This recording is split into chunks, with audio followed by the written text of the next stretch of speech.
it really doesn't matter if you come at something from a place of joy and love, and that would be wonderful. But there's a whole other set of ways to approach this that involve slogging through the discomfort, the doubts, the wish for things to be different, and starting with behavior. Yeah. And it's incredible because if you think about sensation, perception, feeling, thought, and behavior, actually the way to control our nervous system and feel the way we want to feel is to run that backwards. Behavior, thoughts. So if you change your behavior, then generally your thoughts, your feelings, and your perceptions change. Yeah. And everyone tries to come at it from the other end.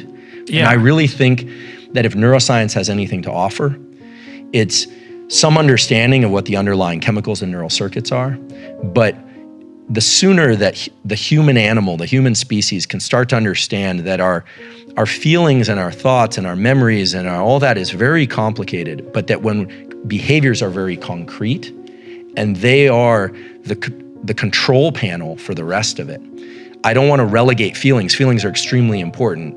I don't want to relegate perception. They're extremely important. But when it comes to wanting to shift the way that you function, to get better or to perform better or to show up better or to move away from things like addictive behaviors, it's absolutely foolish for any of us, me included, to think that we can do that by changing our thoughts first. It's behavior first, thoughts, feelings, and perceptions follow. So in 2018, a graduate student in my lab published a paper in Nature showing that in the face of a physical threat, there are three options. You can obviously freeze, you can retreat, or you can move forward. And the moving forward response actually triggers activation of a connection in the brain to the dopamine circuitry of the brain and makes it more likely that you're going to be able to move forward in the future. Now, what was interesting to us was that not only is forward action rewarded at a neurochemical level, which then sets you up for more forward action, but the highest level of agitation and stress was associated with moving forward. We always think, well, if I just calm myself enough, I'll be able to move forward. Right. But it's the exact opposite. Yeah. And so people who are paralyzed in fear or that have a hard time initiating, sometimes the key is to raise the level of stress and agitation. This is why deadlines are so effective. Right. This is why fear is so effective. This is why that deer gets up out of its, nice little den and starts to move, because it feels a certain level of agitation. If that agitation isn't high enough, we will not move forward. And so especially in the US, we have a culture in which stress has been created. These ideas around stress is that it's terrible for us, when in fact stress is designed to move us forward towards these action steps that are rewarded, which then move us forward, and so on. Mental focus follows visual focus.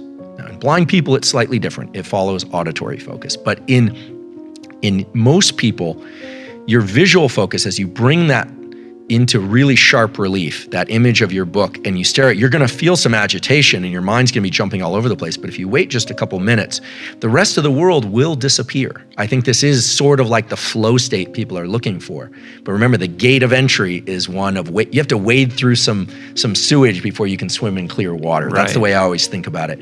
But the visual focus is what brings the rest of the brain into cognitive focus. And people in the martial arts understand this. You've probably experienced this running when you're feeling exhausted and you can just concentrate on one milestone and get there. You can almost bring that into what you're doing is you're linking that to the dopamine circuitry. You're saying that thing is the milestone, not winning the race, not some other thing outside this immediate environment, that thing. And when you're able to start capturing these peripheral circuits, meaning the body, the diaphragm, the visual system, then you start getting past this whole idea of mindsets, and it really becomes about the body setting the mind. And this is where I think when you say action leads the rest, right? What you're saying is grounded in real neurobiological data.